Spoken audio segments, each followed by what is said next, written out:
I've been thinking a lot about our kids' default of how they perceive the world.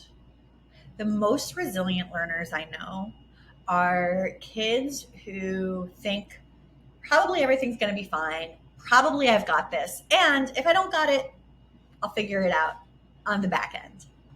The kids who are really upfront worried, the kids who are like, oh my gosh, what if I can't do this? What if this doesn't go well? What if I don't have it? Then what? Are often the kids who get really tripped up when it comes to reading or learning new things because they're already front loading all the bad things that can happen, and that's what's in their head as they get started.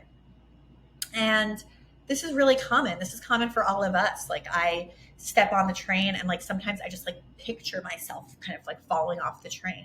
I'm probably not going to fall off the train, like knock wood. I'm probably going to be fine, but I sometimes picture the worst possible thing that can happen in that moment.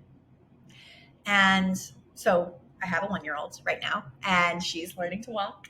And what I'm noticing, as a little of a baby as she is that often she'll be kind of standing. I know pretty much like if she's okay or not, like if she's sturdy, but she's like a wobbly 1 year old who can't walk yet, right? So she's not that sturdy. She's not that stable. And so often I let her sort of wobble. I let her like almost take down something that's heavy. I have my eye on it, but I'm kind of letting it happen. And what I'm noticing is that a lot of the other adults around me, my sisters, my dad, like people who love her the most in the world, right? Who only want what's best for her, are often like, oh, be careful. Oh, don't, oh, should we take her away? Or like, like kind of, I was at my friend's house the other day and she kind of like put her hand near a corner so that the baby didn't like randomly, kind of whack her head on it. And I'm trying to actually do something that's the opposite of that, which is like to back up and give the baby some space to kind of figure out her own limitations. I know that she's not going to smash her head on that corner, but she may brush by it and she may feel it and know like, oh, okay, there's a corner there.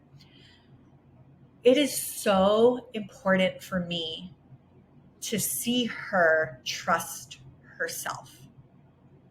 With the students that I work with, it is so important for me to see them have this deep inner knowing of I've got my back. And so the only way we can do this is to let them have their own back. The only way we can give a kid an I've got my back feeling is when they've had experiences of taking care of themselves, of doing something that was tricky and getting through it by themselves. We cannot give it to them. It can only be learned internally. So I let my baby kind of be as she is, and I don't intervene unless something bad happens. I don't, my dad is like, well, an ounce of prevention, I'd rather prevent anything bad from happening. And I actually disagree with that. And I'm the opposite, where I'm saying I'd rather let everything be fine and then something bad happens and we react to it in the moment than me constantly telling her that something bad might happen. So I was talking to my friend about this, my friend who was kind of putting her hand on the corner, and she has a baby too. And I was like, yeah, so, that's how I'm thinking about it. What do you think about it? And she also works with kids. So we kind of have these like headier discussions about like child development and how we're raising our kids. And she was like, well, it's my job to take care of my kid. It's my job to instill in them a healthy caution, right? Like for me to make sure that they are staying safe and that they know when something is dangerous. And so here's what I really think about that I want to give you and see if it resonates. The whole world is going to tell you why you can't do something. The whole world is going to tell you worst case scenario. The whole world, I promise, is going to instill fear and caution and what if it doesn't work out in our kids. The whole world.